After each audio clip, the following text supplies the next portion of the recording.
Bonjour à tous et bienvenue sur le podcast La Voix du Vrai, le seul podcast qui prend soin de ton âme.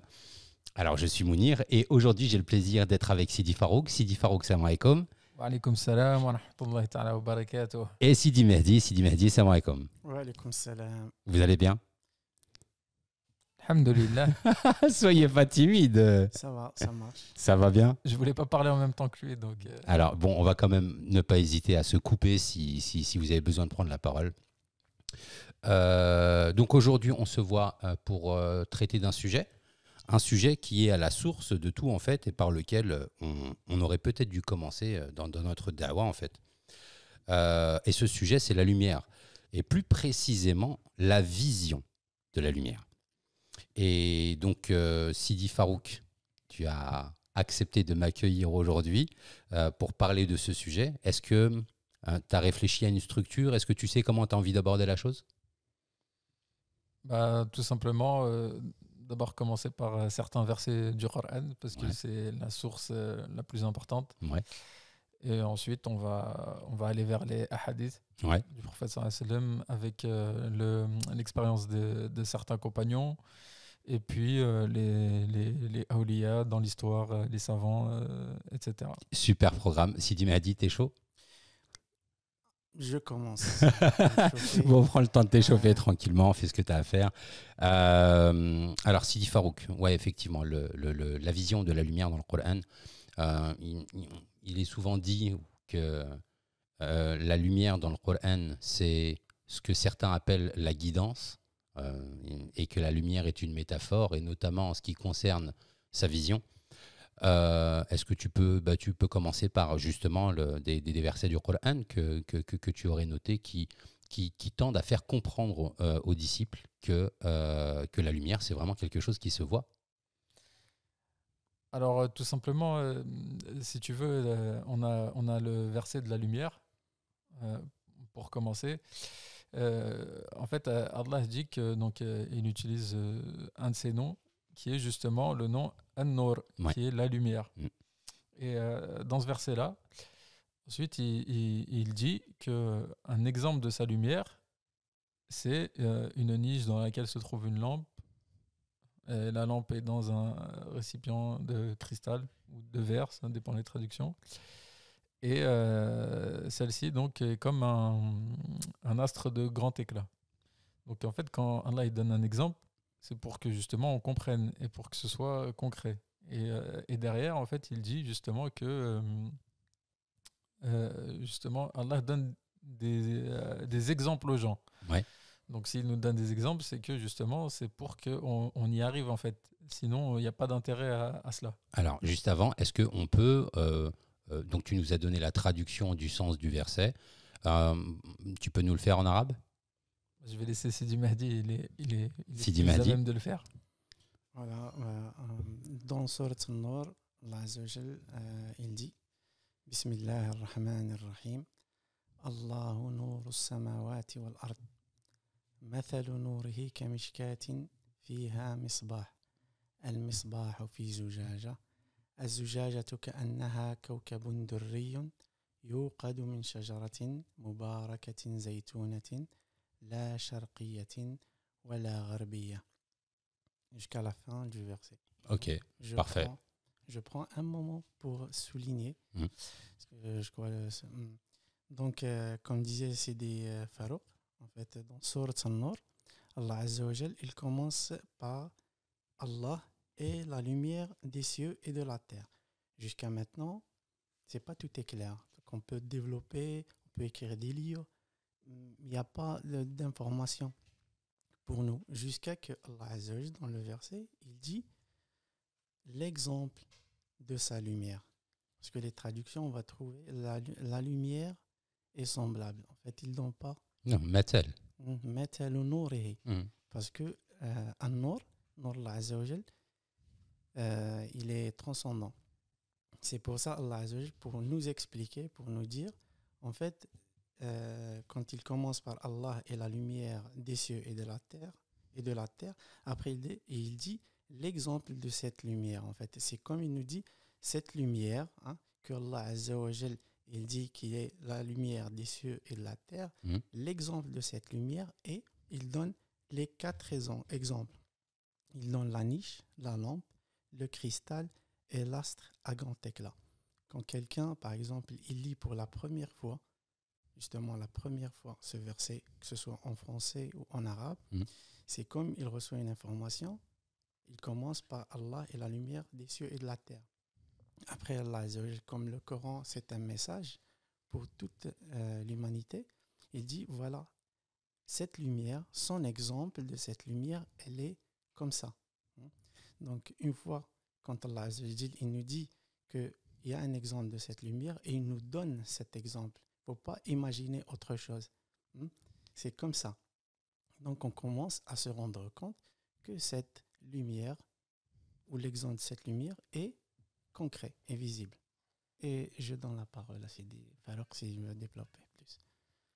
Non, mais justement, c'est comme on disait au début, Allah, quand il nous donne des exemples, et il le dit plusieurs fois donc dans son livre, dans le Coran, que ce n'est pas en vain. Donc, ce sont des exemples concrets.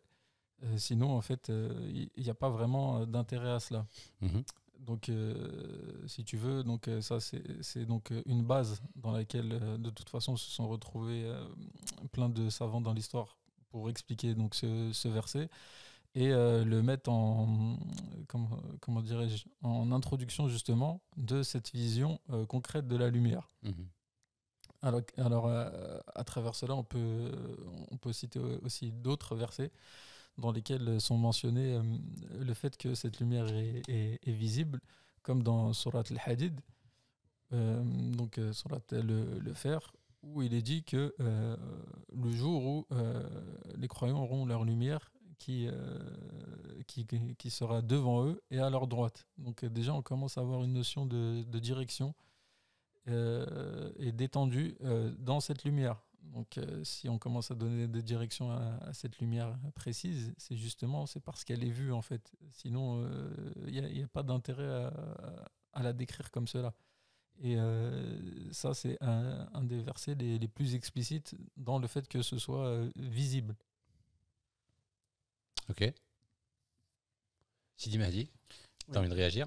Je vous ramène encore au verset principal, parce que le verset, il s'appelle le verset de la lumière. Il est cité dans la sourate qui est la sourate de la lumière. Et ce qu'on a appris de ces déchets, en fait, il nous ramène au premier verset.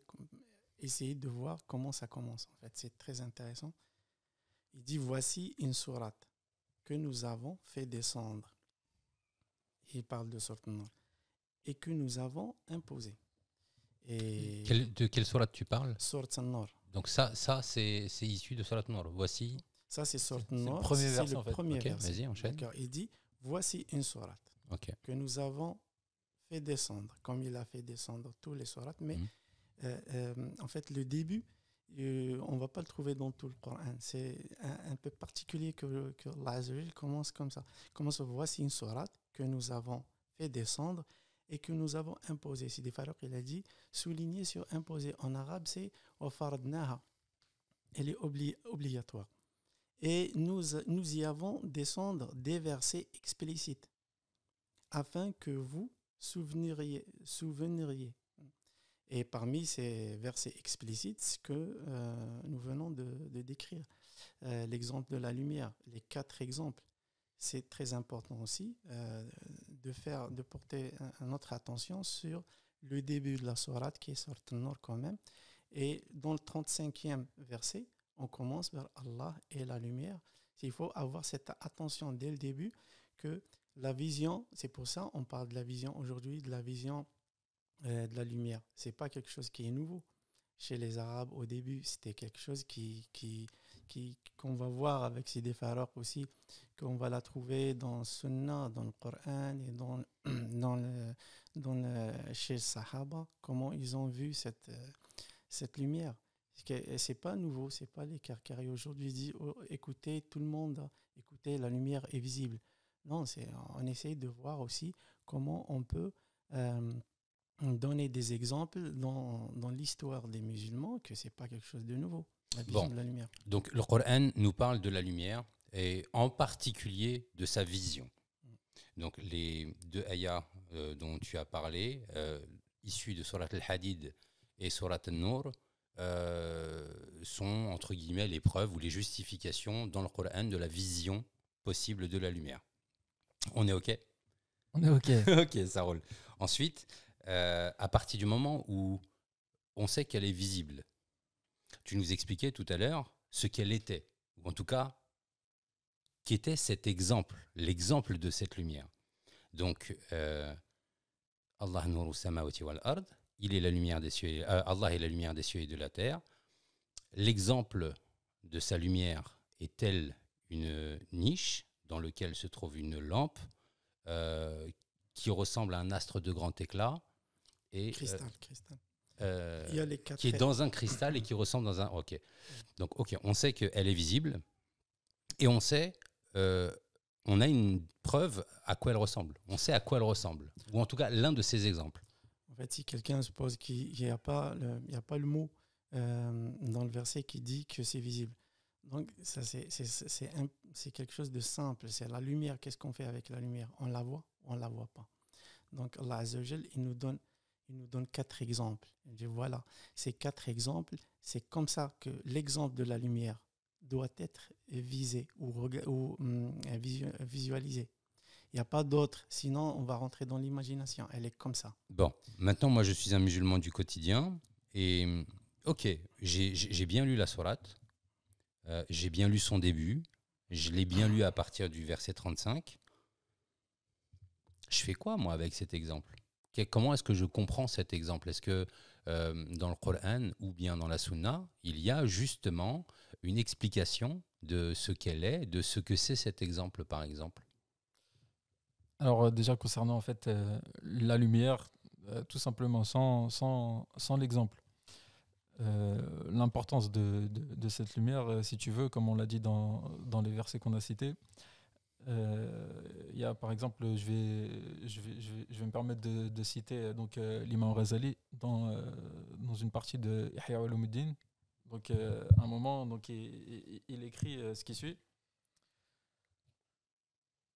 Donc déjà en citant un verset dans Surat Tahrim, donc il dit leur lumière rayonnant au devant d'eux et à leur droite, ils diront Seigneur, parfais-nous notre lumière et pardonne-nous, tu es tout-puissant. Autrement dit, que le Seigneur accorde le bienfait de parfaire la lumière. Il se peut aussi que le sens soit une perfection de la lumière demandée dans le cas où on a été illuminé dans l'ici-bas, d'une lumière qui a besoin davantage de perfection et d'éclat. Donc déjà, parce qu'en fait, cette lumière, elle est aussi citée donc, dans Surat al-Hadid par rapport à ce qu'il y aura dans l'au-delà. Et comme récompense et comme pardon divin. Donc une personne, elle pourrait donc nous dire, mais ça c'est juste pour l'au-delà en fait. Bien sûr. Et donc là, donc on a l'imam Ghazali qui dit non en fait pour voir dans l'au-delà, il a fallu d'abord voir dans l'ici-bas en fait. C'est quelque chose qui est lié. Donc c'est pour ça que c'est très important. Et on voit que c'est mis en relation avec justement les récompenses et le pardon divin. Donc, si on n'a pas la récompense et le pardon d'Allah, je laisse à chacun réfléchir ce qu'il aura en fait. Sidi Mahdi? Oui, ta question, c'est si tu es un musulman lambda, Ouais, c'est ça. tu lis, ça commence comme ça en fait. Ça commence comme ça. Si tu es intéressé, tu es curieux, ben, les gens ils sont curieux, ils veulent développer leur avenir, avoir un diplôme, un travail, et quand ils arrivent à lire ça, ça dépend, c'est leur motivation. S'ils veulent aller pour comprendre ce qu'il vient de dire à Sidi Farouk, et après on va découvrir, il y a plus de versets. En fait, on ne veut pas imposer que cette lumière, elle est obligatoire. On laisse les gens, ils vont découvrir. Ceux qui sont motivés, quand tu es motivé, tu veux savoir comment on va voir cette lumière, là, c'est comme ça commence ton voyage initiatique. Le voyage initiatique, il peut commencer aujourd'hui. C'est-à-dire que cette discussion qu'on a aujourd'hui, ça peut être le début du voyage initiatique de la prochaine personne qui écoutera, par exemple. En fait, moi, quand je le lisais, ce passage, ce passage ne me sautait pas aux yeux, par exemple. Je ne comprenais pas. Enfin, je ne cherchais pas à comprendre plutôt qu'est-ce que ça voulait dire et qu'est-ce que c'était en fait. Et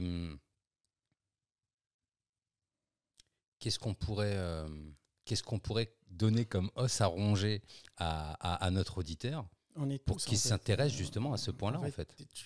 Tu n'es pas le seul. Tous les mourides, tous les fuqara aujourd'hui, avant que ces déchets arrivent, le wali. C'est très important aussi de lier ça avec la wilaya. Avant l'arrivée de ces déchets, avant qu'ils commencent il commence à divulguer que la lumière est visible, que donner l'idn, cette lumière, tout le monde était plus ou moins endormi. Donc en fait, ce que je comprends, c'est que tu lis le Coran, tu écoutes le podcast ou différentes émissions, ou tu lis d'autres livres. Hein. Il y a plein de livres qui parlent de la lumière. Et ensuite, le point que j'étais en train de citer, c'est comment la voir. Maintenant qu'on sait qu'elle est visible à travers le Coran, on va parler un petit peu de ce fait, le fait que ce soit visible dans la Sunna. Mais la question finale, ce sera comment faire pour la voir. La voir. Ouais. Dans la Sunna, quelqu'un a envie de partager. En fait, je voulais d'abord citer, si je peux me permettre, bien sûr. L'importance aussi, le fait de voir la lumière. C'est par exemple en fait dans Surat Al-An'am, donc on a Allah Azza wa Jal qui dit وكذلك نوري إبراهيم ملكوت السماوات والأرض وليكون من الموقنين. Donc dans la traduction, dans le sens, et ainsi nous avons montré à Ibrahim le malakut des cieux et de la terre afin qu'il soit de ceux qui croient avec certitude. Donc en fait, pour avoir cette certitude, la vraie certitude, et ne pas être ébranlé dans notre foi et donc être certain de son Seigneur et de sa rencontre, il lui a montré le malakut. Et après cela, qu'est-ce qui s'est passé ? On a donc dans la suite des versets le fait que Sayyidina Ibrahim voit une étoile, une lune, puis un soleil. Et à chaque fois, il dit « Voici mon Seigneur » en fait. Donc certains ils pourraient dire parmi donc il y a des interprétations qui disent comme quoi il s'agit de l'étoile, de la lune, du soleil qu'on connaît. Mais si on revient à l'interprétation c'est-à-dire qu'il y a dans le ciel, quoi, oui, non, j'ai compris, mais je comprends pas pourquoi est-ce qu'ils feraient cette interprétation. Ils font cette interprétation justement parce qu'en fait, ils ne voient pas le fait que justement cette lumière est visible par l'œil intérieur, en fait, par le cœur. Okay. C'est pour ça que si, en fait, pour une personne, elle ne peut voir que par ses yeux physiques, et ben forcément, le seul soleil qui existera, c'est celui qu'il y a dans le ciel quand on lève la tête. Bien sûr. Et uniquement celui-là. Donc, pour eux, en fait, Sayyidina Ibrahim n'a pu que voir cela, en fait. Alors que pas du tout. Et le verset, il dit bien « Malakut samawati wal ard », pas le mulk. C'est dans le mulk qu'il y a donc le soleil, la lune et les étoiles. C'est carrément vrai. Ouais. Et pas le malakut. Et d'ailleurs, donc, je peux citer donc, l'imam Ghazali toujours. Et il y en a d'autres, mais donc dans Ihya Ulumuddin, toujours pareil, c'est un très grand livre de toute façon, et à plusieurs endroits, il nous dit justement que ce qu'il voit, c'est Ibrahim, c'est par l'œil du cœur, pour justement avoir cette certitude-là, que l'étoile et la lune et le soleil, et si on revient justement au verset de la lumière, qui dit l'astre de grand éclat, on voit bien que ça rejoint exactement ce verset-là en fait. Et est-ce que c'est en rapport avec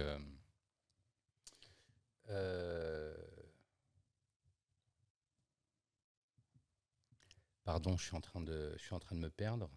J'essaye de trouver une référence, mais ça viendra. On ne va pas monopoliser le truc tout de suite. Donc, ok, d'accord, cette lumière, elle est visible.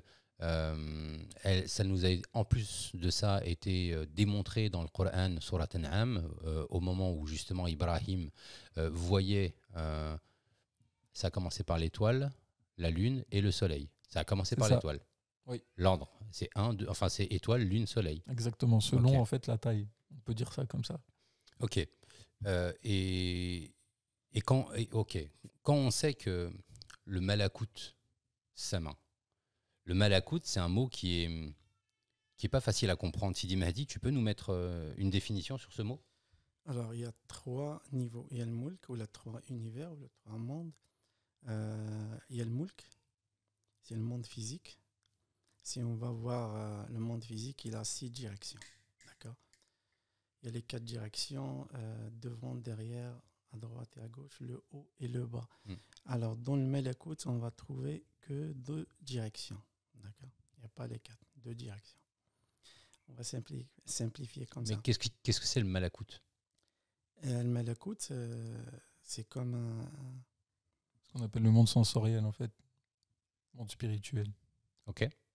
Donc, Moulk, malakout, vas-y, excuse-moi, je t'ai Non, coupé non, dans ta. j'ai donné en fait par rapport à la définition par rapport aux directions. Et dans le Malakout, il y a 2 directions. Dans le Malakout, comme le monde spirituel, c'est le monde spirituel. Et dans Al-Jabarut, qui est le 3e, Jabarut, il n'y a pas de direction, que la lumière dans l'Azal. Ok. Donc nous, aujourd'hui, on vit dans Al-Mulk. Ok. Donc le soleil, l'étoile et la lune, vues à travers cette sourate, ce sont des étoiles, soleil, lune du malakout.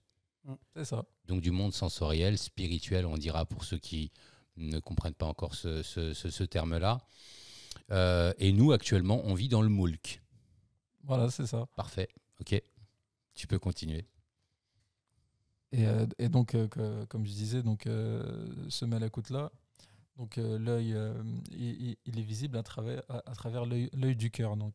Et évidemment, c'est celui-là qui est le plus important parce que, comme on le sait, Allah Azza wa Jalla, il dit dans un verset qu'il ne regarde pas justement nos formes physiques, mais bien sûr ce qu'on a dans le cœur. Et le but, c'est de le rencontrer justement avec un cœur saint. Mhm. Et justement, ce cœur saint, il faut qu'il soit empli de lumière et non pas dans les ténèbres, évidemment. Ok. Suite. Ensuite, toujours, je reviens en arrière, c'est pour préciser quand quelqu'un, lambda, il va lire le verset, il va se poser la question, comment je vais voir? Donc, on va se positionner, on est où dans la religion? On est dans l'islam, on est dans l'iman ou dans l'ihsan? Comment ça? Parce que là, la lumière, elle est en rapport avec le cœur. Oui. Donc, on est tout de suite dans l'iman. Ok. Dans l'iman. Et la religion, tout le monde sait que la religion a 3 degrés. Oui. Il ne peut pas être séparé. D'accord. Il y a l'islam qui est en rapport avec les actions, la prière, les 5 piliers. Après l'iman. Iman, tous les piliers, les 6 piliers de l'iman, ils sont invisibles. Et là, on va rentrer avec la lumière. Donc, quand tu es musulman, lambda. Ah oui, ok, d'accord, Voilà, je comprends. tu vois Ok. où je te ramène. Ok. Alors, est-ce que quand on parle justement de ces fameux piliers, de croire aux anges, de croire, est-ce que c'est croire ou est-ce que c'est avoir vu? Ben, en fait, déjà, le mot, en vrai, on a un problème en français, parce qu'en fait, l'iman, c'est pas vraiment croire. L'iman, donc, il vient de l'amana, et donc, en fait, c'est le terme foi, je pense qu'il serait plus approprié, et le fait de croire. Donc, en fait, en arabe, on dit yu'min, tu vois. Oui, Donc, bien sûr. à partir de ce moment-là, et comme ça vient de l'amana, donc ce dépôt, c'est celui qui porte le dépôt, en fait, celui qui a l'iman. Donc avec ce dépôt-là justement qu'il porte en lui, bah, il faut qu'il puisse le voir en fait. Et ça ne peut être que justement quand il reçoit donc ce dépôt lumineux et que le voile se retire en fait. Donc la pour pouvoir voir le malakout, donc avoir l'iman, parce que celui qui est capable de, enfin pas de croire, tu l'as dit, le mot croire, c'est pas le bon mot en fait, même si c'est comme ça qu'il est traduit dans les recueils de hadith. On fait référence ici au hadith de Jibril, où Jibril était venu pour présenter, pour questionner le prophète alayhi salatu wassalam sur l'islam, sur l'iman et sur l'ihsan. Et donc en fait, Allah est la lumière des cieux et de la terre. Cette lumière est visible sur terre pour nous, les croyants, à condition d'avoir l'iman. C'est ça? Eh ben, en fait, tu as l'iman, mais en fait, c'est pareil, c'est une question de degré. Et par exemple, dans un verset, Allah Azza wa Jal, en gros, il dit, dans le sens de la traduction, donc ne dites pas que vous avez que vous êtes que vous avez Amantu. l'iman, voilà, amantu, bal qulu, aslamna, en fait. Donc dites que nous sommes soumis, en fait, et parce que la foi n'a pas pénétré vos cœurs. Donc on en revient toujours à cette notion donc de foi qui pénètre le cœur, et on a donc cette prépondérance du cœur en fait sur le reste du corps, d'où le hadith du prophète sallallahu alayhi wa sallam qui dit que il y a donc un morceau de chair qui, s'il est sain, tout le corps donc sera sain, et c'est le cœur. Je te lâche pas parce que je vais te répondre. Ouais, mais je très veux, important. je veux. En fait, à l'époque, c'est un peu à l'époque de Sidna, des Sahaba, Ibn Omar, il rapportait, je ne me rappelle pas exactement le hadith, il disait auparavant, il a vu un petit peu ce qui se passe autour de lui, il a dit auparavant, on reçoit l'iman avant le Coran. Il a dit alors, et aujourd'hui, les gens, ils reçoivent le Coran et après, ils reçoivent le Coran. D'accord? C'est un peu, ça répond aussi. C'est pour ça que quand on lit, on apprend le Coran avant l'iman. Qui va enseigner l'iman? Très bonne question. Donc, on a parlé. Je voulais juste, ce qui m'a fait penser justement à un verset, je vais le citer dans la traduction au moins. C'est dans Surat Shura qui dit: c'est ainsi que nous t'avons révélé un esprit provenant de notre ordre. Tu n'avais aucune connaissance du livre ni de la foi, mais nous en avons fait une lumière par laquelle nous guidons qui nous voulons parmi nos serviteurs. Et en vérité, tu guides vers un chemin droit. Parfait. On passe à la rubrique hadith. Inch'Allah. Qui a un petit hadith croustillant à me proposer sur la vision de la lumière? Je crois que c'est des. Farouk, il a pris des notes avant. Moi, je vais. Ouais, tu peux citer déjà, je ne sais pas si tu le connais par cœur ou pas, le hadith du prophète sallallahu alayhi wa sallam qu'il cite, qui est dans Hadith Muslim avant d'aller à la mosquée. Je vais le chercher. Le sens de hadith. Le sens de hadith, Rasul sallam, il nous donne son hadith. Il dit quand les Sahaba, il apporte ce hadith, il dit quand il part à la mosquée, quand il sort de chez lui, il dit Allahumma rzuqni fi qalbi nour, dans mon cœur, Allah, donne-moi la lumière dans mon cœur. Et il sort dans fi qalbi, fi sam'i, dans mon ouïe, fi basari, dans ma vision, fi lisani, dans ma parole, dans ma langue. Après, il sort à ma droite, à ma gauche, devant, derrière, en haut, en bas. Après, il dit donne-moi la lumière, fi sha'ri, fi jildi, fi dami. Il y a plusieurs expressions, il y a plusieurs versets dans ce sens. Il y a un seul verset, mais un seul hadith, mais ça diffère. Il y a des mots qui sont rajoutés plus. Et il dit même fi dami. Donc, après, il dit donc, et c'est Déchir, il parle beaucoup sur ce hadith. Il dit, en fait, quand tu arrives déjà dans la mosquée, déjà la lumière, tu deviens, toi, déjà une lumière, dans le sens. Voilà, c'est de Rasulullah sallam, ça c'est un des hadiths. Et Rasulullah sallam, il dit, Ballighu anni walau aya. Oui, c'est ça, oui. Traduction. Transmettez de... Vas-y. Non, vas-y, t'as commencé. Transmettez de moi ne serait-ce qu'une parole. Et ça, c'est ce que Rasul sallam, que normalement, les musulmans, on ne peut pas appliquer tout la sunna de Rasul sallam. Donc, il n'y a pas quelqu'un qui va venir et va dire non, la lumière. Si Rasul sallam, il va dire donne-moi la lumière. Toute cette description de la lumière, c'est pas dans le sens figuratif. Sidi Farouk? Ouais, j'en ai.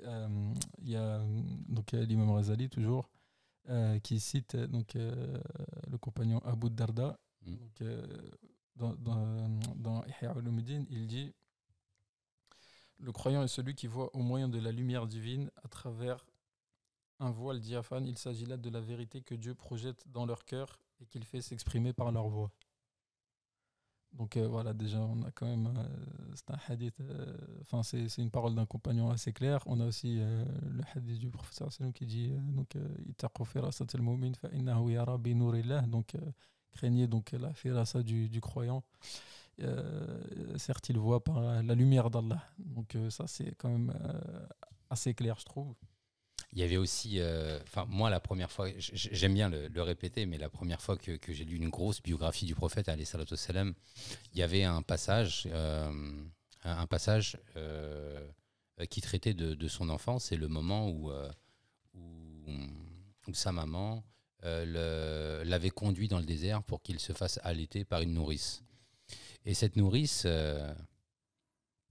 Ruqayya, Halima Saadiya. Halim. C'est la deuxième fois. c'est la deuxième fois. Ouais. Subhanallah, en fait, quand je pense à elle, je pense à une nourrice qu'on a pas très loin de chez moi.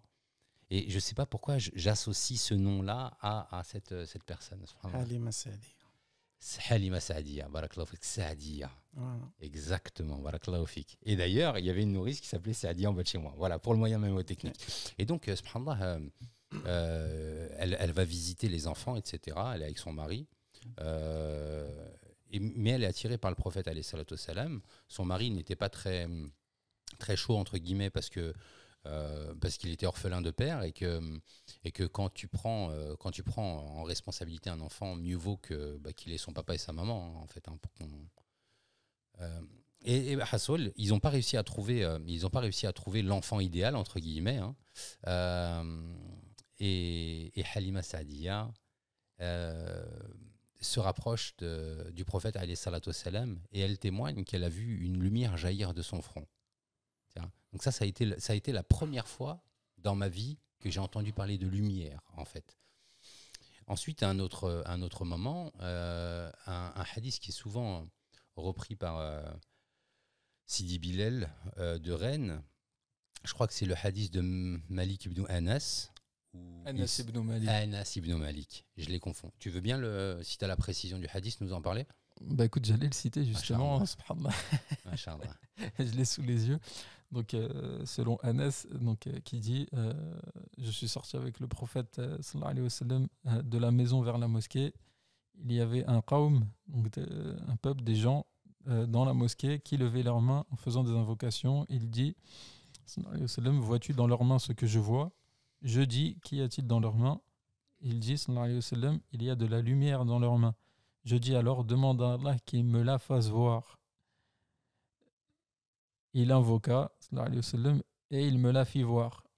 Je me dépêchai de le rejoindre et nous levâmes nos mains. Donc là, franchement, on ne peut pas faire plus clair. Il lève les mains, il veut voir en fait cette lumière-là. C'est vraiment assez clair. Donc le hadith, il est dans Tarikh al-Kabir, donc voilà, pour la source. Mais franchement, ouais, donc on a eu cette connexion-là. Alhamdulillah. C'est exactement, c'est vraiment explicite. Là. Bon, maintenant, on a des éléments, ça fait presque une demi-heure qu'on est en train d'expliquer, de justifier la vision de la lumière. Et c'est dommage qu'on soit obligé d'en arriver là, alors qu'elle est clairement et explicitement citée dans le Coran et dans la tradition. Et en plus, juste, je me permets, justement, tu fais bien de le préciser, en fait, on parle juste là de vision de lumière. C'est-à-dire, si on avait cité juste les fois où est mentionné la lumière simplement, on en serait encore au début, je crois. Donc, absolument, absolument. Une fois qu'on sait et qu'il n'y a aucun doute, mais absolument aucun doute, sauf pour un cœur malade, sur la véracité de la vision de la lumière, qu'est-ce qu'on fait? Maintenant qu'on a expliqué aux gens, voilà, la lumière de notre Seigneur est visible, il nous en parle dans le Coran, c'est vrai que c'est quelque chose dont vous n'avez jamais entendu parler, parce qu'on n'en parle pas, en fait. Aujourd'hui, il y a un cheikh au Maroc, donc Sidi Mohamed Fawzi al-Karkari, Qaddasallahu sirrahu, qui a revivifié cette sunna, qui donne la possibilité à ses disciples de voir la lumière. Qu'est-ce qu'on dit de plus une fois qu'on a dit ça? Bah, en fait, si tu veux, tu pourrais dire est-ce que on a montré qu'il y avait des savants dans l'histoire du coup qui donnaient les mêmes interprétations qu'on donnait vis-à-vis de la vision de la lumière, la vision concrète. Ce qu'on peut aussi dire, c'est peut-être comment voir cette lumière. Est-ce que j'ai vraiment besoin que quelqu'un me la montre? Donc déjà, je pense là par exemple que le hadith avec Anas ibn Malik, donc qui demande au prophète sallallahu alayhi wa sallam justement, qui invoque pour lui pour voir la lumière. Donc ça aussi c'est clair, c'est pas quelque chose. Donc il n'a pas fait d'effort particulier, hein, il a juste demandé au prophète sallallahu alayhi wa sallam, et le prophète sallallahu alayhi wa sallam l'a invoqué pour lui pour voir. Donc déjà on voit que et d'ailleurs il y a l'allusion en vrai dans le verset de la lumière quand il est dit donc yuqadu min shajaratin mubaraka ويكاد زيتها يضيء ولو لم تمسسه نار. Donc ça illumine même si en fait le feu ne la touche pas en fait. Donc ça veut dire sans effort en réalité. Donc ça fait aussi donc partie des choses qu'on peut se demander. Et effectivement, il faut passer par justement le wali ou le prophète ou le messager. Et bien sûr préciser que chaque messager et prophète est aussi wali. Bien sûr, bien Pourquoi sûr. on dit donc le wali? C'est parce que donc, dans le Coran, il y a un verset qui explique que donc, le nom d'Allah qui est lié donc, à cette vision de la lumière et le fait de sortir des ténèbres à la lumière, c'est justement le verset qui dit Allahu waliyul ladina amanu yukhrijuhum min adh-dhulumati ila an-nur. Donc Allah est le wali de ceux qui ont cru, ceux qui ont l'iman, ceux qui amanu. Donc il les fait sortir des ténèbres à la lumière. Donc voilà, on a ce lien de la wilaya avec la lumière. Et donc on pourrait dire, oui mais là, c'est Allah qui dit qu'il sort des ténèbres à la lumière, mais il y a un autre verset où il dit, où il cite, je me permets de le chercher. En substance, il est dans Surat Ibrahim, Okay. mais parce que c'est vraiment pour le citer, pour être carré, on va dire. Donc voilà. Nous avons certes envoyé Moussa avec nos miracles en lui disant « Fais sortir ton peuple des ténèbres vers la lumière ». Donc voilà, là on a ce lien, donc c'est le fait que c'est Sayyidina Moussa, donc à travers Allah et sa permission, donc qui sort son peuple des ténèbres vers la lumière en fait. mais pourquoi est-ce qu'on a besoin pourquoi on a besoin d'expliquer que justement il y a un lien entre le wali qui sort, donc Sayyidina Moussa qui était à ce moment-là prophète, messager et wali. Donc c'est en sa qualité de wali qu'il a fait sortir comment ça a été dit? Sortir des ténèbres vers la lumière. Son peuple. Son peuple, ok. Sortir son peuple des ténèbres vers la lumière. Toi, tu veux savoir pourquoi on se poserait la question, pourquoi c'est Sayyidina Moussa qui sort des ténèbres à la lumière? Non, je le comprends parce que tu l'as dit juste avant, en tant que prophète, il est aussi, en tant que messager, il est aussi prophète et wali. Donc c'est en sa qualité de wali. Mais en fait, moi, ma question, c'est pourquoi est-ce qu'on est obligé de faire ce lien en fait?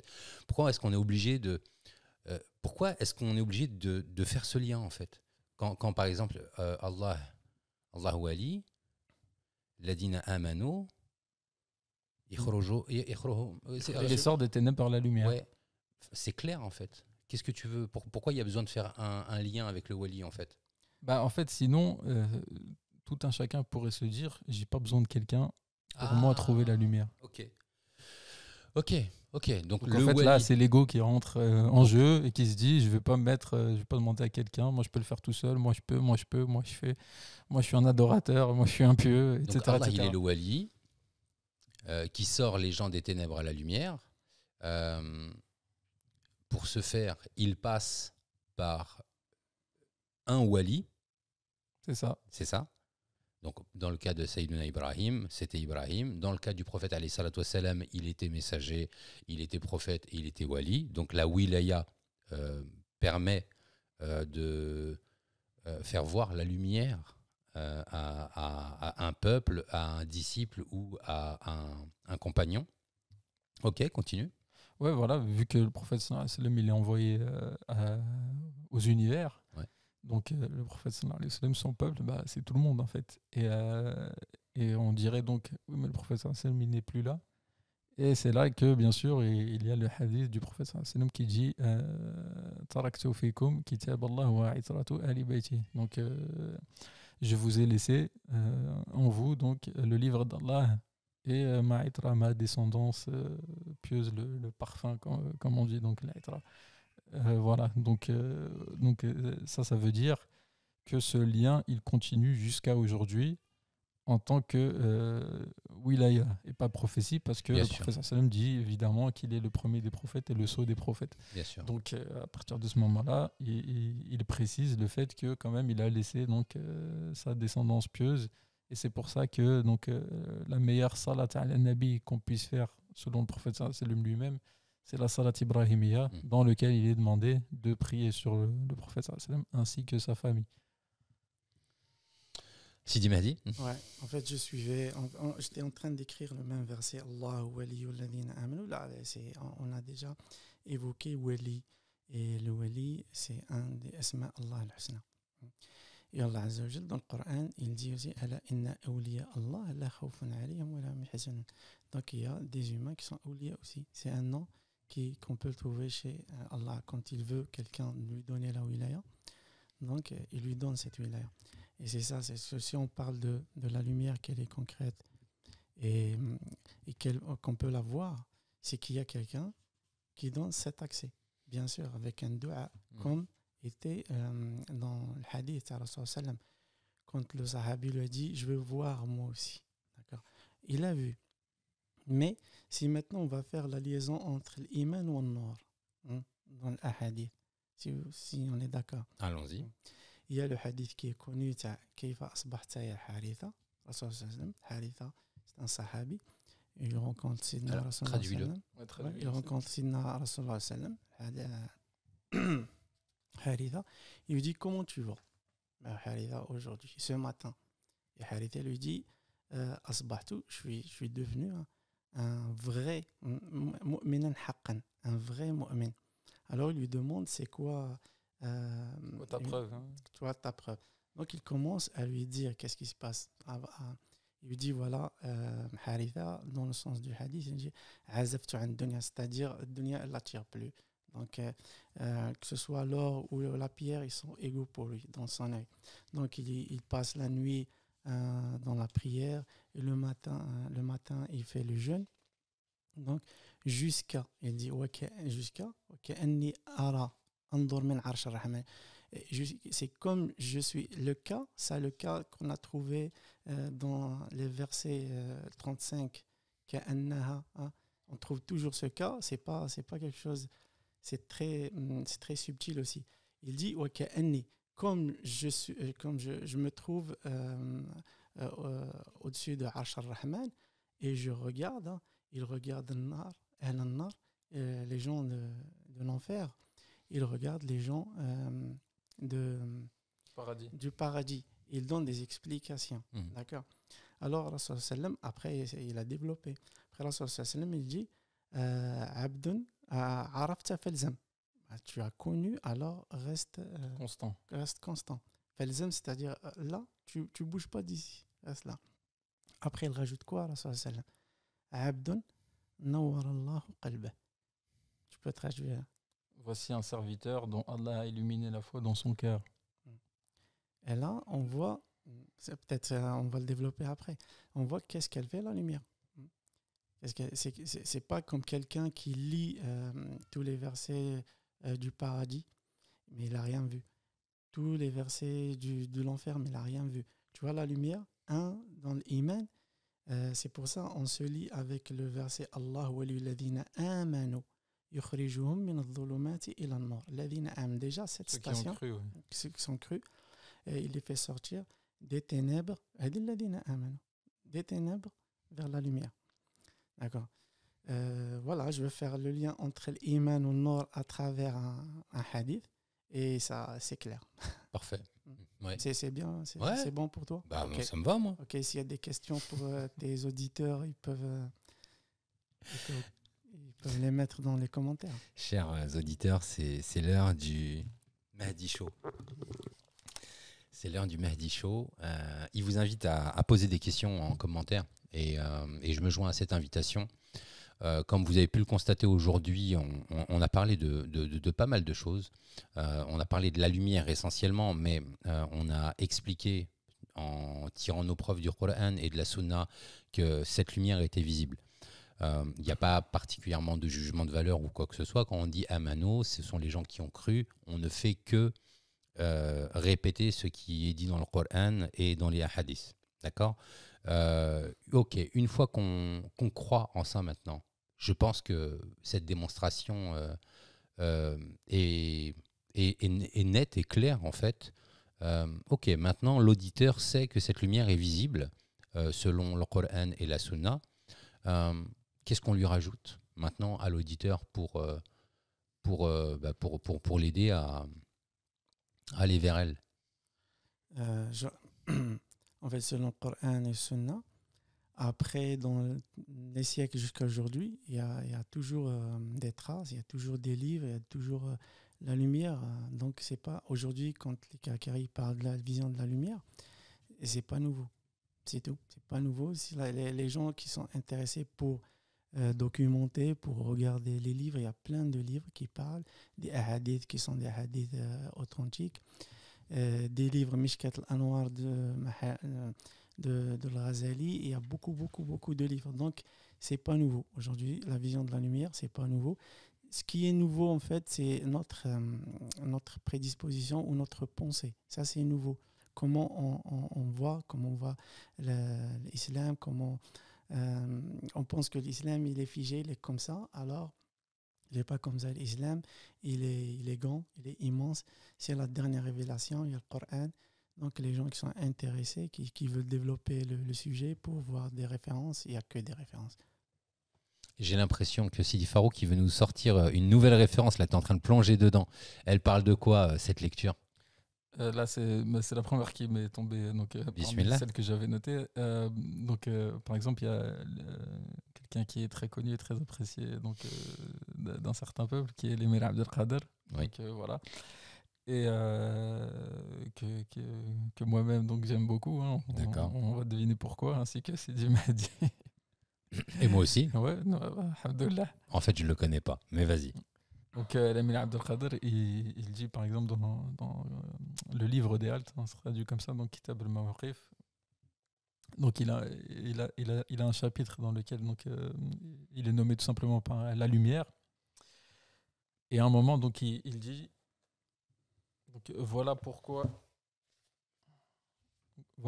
elle est parfaite d'entre les connaissants, le contemple sans cesse, entre parenthèses, le prophète sallallahu alayhi wa sallam, sa lumière, en toutes circonstances. Ce qui faisait dire à Sayyidina Abu al-Abbas al-Mursi, par exemple, de point ouvrir les guillemets, si Rasulullah, donc l'envoyé d'Allah, disparaissait de mon regard, ne fût-ce que le temps d'un clin d'œil, je ne me compterais plus parmi les musulmans. Donc, ce qu'il voulait signifier par là, c'est qu'il contemplait sans interruption la diffusion de la réalité mohammedienne dans l'univers entier, et non sa noble personne corporelle.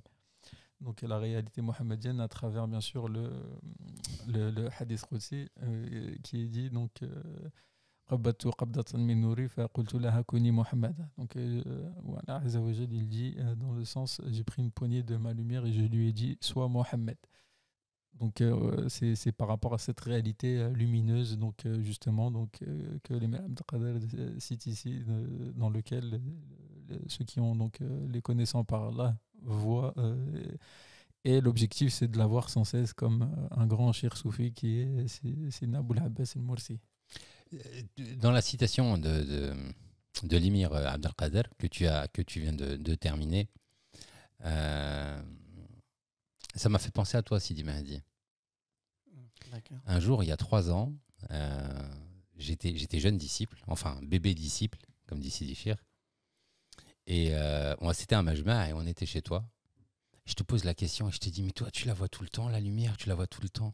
Ou comment tu te sens Et tu m'as dit, quand je la vois, c'est le plus beau jour de ma vie. Dans le sens où, pas sur le plan de la temporalité, mais ce plus beau jour de ta vie, en fait, il peut arriver plusieurs fois. Tu peux arriver à cette vision. Enfin, tu as ces visions plusieurs fois par jour. Des visions de la lumière. Ouais. Ouais. Et donc plusieurs fois par jour, tu vis le plus beau jour de ta vie. Ouais. C'est incroyable.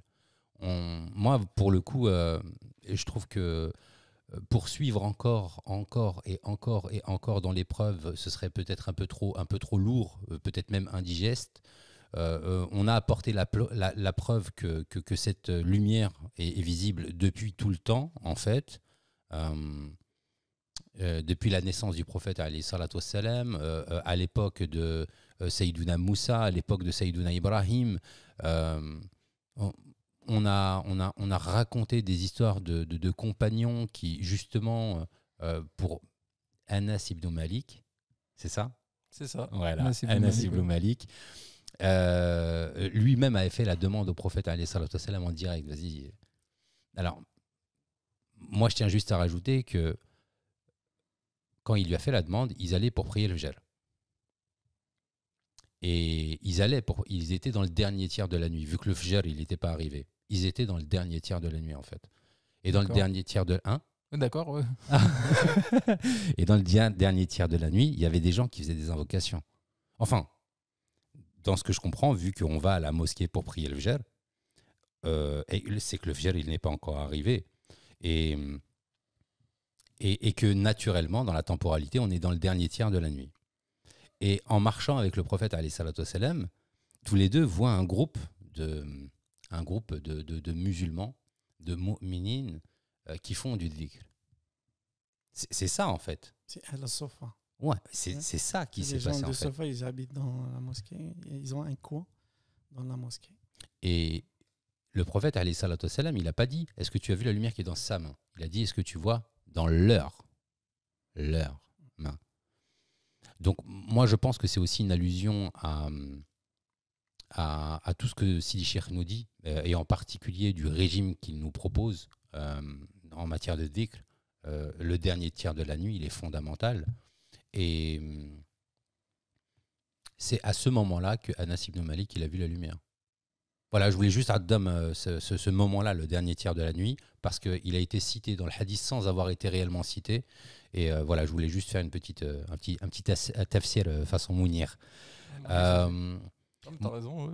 Moi, ce que je vous propose, si vous voulez, c'est qu'on mette d'abord un terme. Enfin, si vous avez d'autres choses à rajouter ou d'autres éléments que vous jugez importants, parce que je vois qu'il y a de la documentation, il y a des livres, machallah, la table, elle déborde. On y va. Et dans le cas contraire, on invitera. Enfin, est-ce que vous avez des compléments à ajouter ? Vous avez envie de J'aimerais bien rajouter ajouter le fait que, en fait, ce qui est décrit, notamment en termes de vision et de dévoilement, c'est déjà cité, en fait, c'est la mère du prophète sallallahu alayhi wa sallam, donc Oumouna Amina, donc, qui a vu jaillir d'elle au moment de la naissance du prophète sallallahu alayhi wa sallam une lumière. Ah, c'est sa mère. C'est sa mère. Ah. Donc elle a été témoin de cela, donc de cette vision, donc de la lumière, donc qui a jailli d'elle et qui a illuminé les palais, les palais du Chem, non, ou bien de Perse. J'ai oublié. Non, je sais pas. Je connais le hadith, mais Kisra. Qui sera Qusur Kisra. Ah, Donc, moi je pensais que c'était un hadith. Non, mais en fait, tu me fais douter. Il y a ça en tant que hadith, Non, mais... il parle de Ok, d'accord. c'est- C'était à sa naissance, toi, ce oui, dont tu la parles. naissance, Ok, la ok, naissance ok, ok. même. Au moment où il naît, quand il sort donc de sa mère, donc alayhi salatu wassalam, donc sa mère, donc en fait déjà, c'est aussi une réponse à ceux qui pensent que sa mère, elle va, j'ai même pas envie de le dire Ouais, du coup. ouais. Donc, mais en fait, elle était, comme il dit Sidi Cheikh, elle a direct été dans Maqam al-Ihsan en fait, De direct dans la station de l'Ihsan, elle a eu le dévoilement et la vision de la lumière en fait par rapport donc au prophète sallallahu alayhi wa sallam. Ce qui est donc tout à fait incroyable et qui ici est bien sûr à son honneur et son rang. Et donc ça, donc, et je voulais mettre ça aussi en parallèle au fait que donc, ça c'était le début donc, pour elle. Et l'imam Razali, par exemple, il dit donc, dans son livre qui est La délivrance de l'erreur que donc, dès le début, donc, c'est le commencement donc, des visions et des dévoilements en fait. Dès le début du cheminement en réalité, avec un shirk réalisé.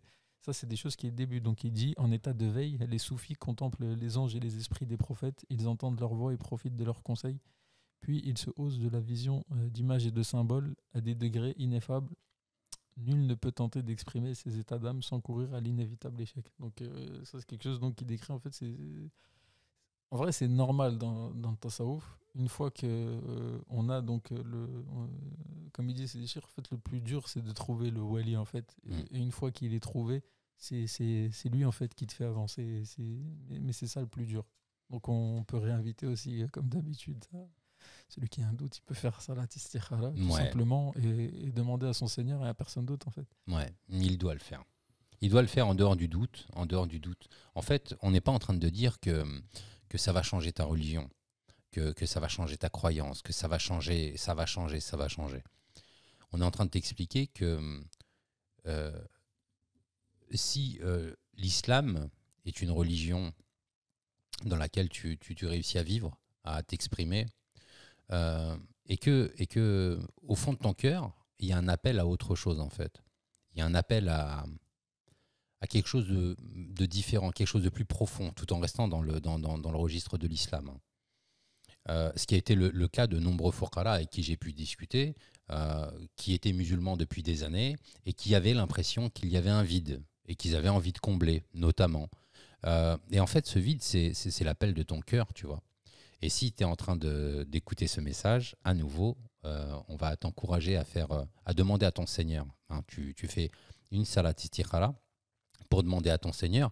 Les fuqara, aujourd'hui, donc on a prouvé par Qur'an wa Sunna plus Kitab. Comment il s'appelle le livre de Al-Ghazali Ihya Ulumuddin. Non, mais c'était quel kitab de Yahya Ulumuddin? Mishkat al-Anwar. Non, c'est un autre livre. C'est quelle partie? Il y avait Les Merveilles du Cœur. Okay. Il y avait.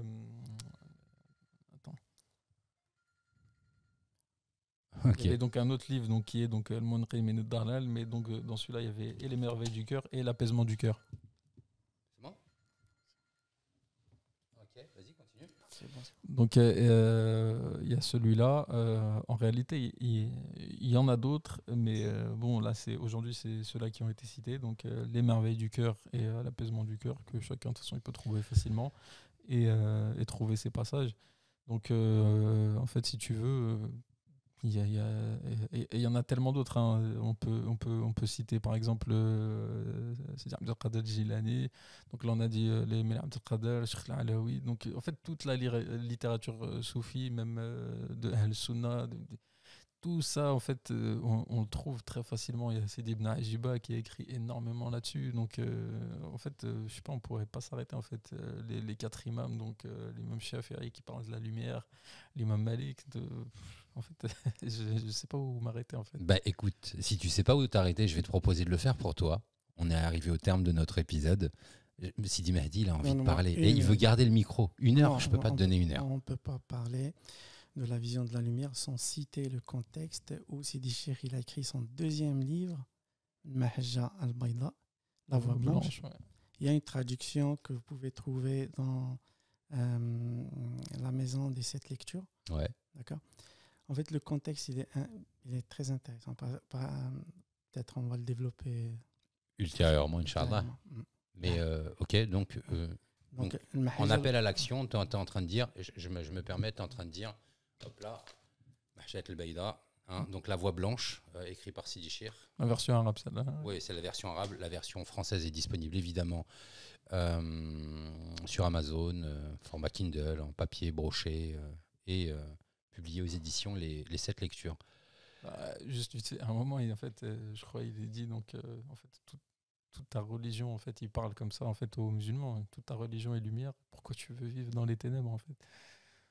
Donc Salat Nour, Siyam Diya, donc l'Islam Nour, l'Iman Nour. En fait, dans tous les versets, c'est ce qui est dit. Donc pourquoi en fait tant d'attache aux ténèbres en fait? Bon, prochain épisode, c'est quoi? On parle de quoi pour le prochain épisode? C'est toi, comme tu veux. Bon, comment on fait pour l'avoir, cette lumière? Parce qu'il y a un effort à effectuer, il y a un effort à faire. Et pourquoi le wali est le seul qui peut te donner la lumière aujourd'hui? On a évoqué le sujet, on l'a touché en fait. Ouais, mais là, il Toi, faut, tu veux rentrer enfoncer dedans des portes. Ouais. Il faut enfoncer des portes. Sidi Mahdi, je te remercie pour ta disponibilité. Je te remercie d'être venu. Barakallahu fik, ça m'a fait très très plaisir. J'espère qu'on aura l'occasion de poursuivre ça avec toi notamment. Un petit mot pour la fin, Sidi.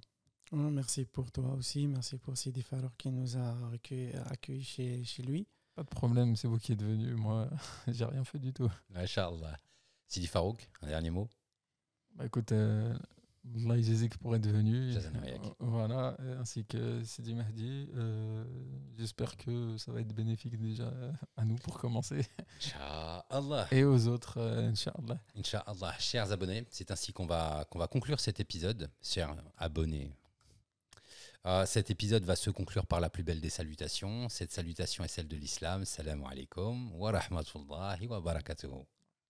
Salam Salam alaikum wa rahmatullahi wa barakatuh.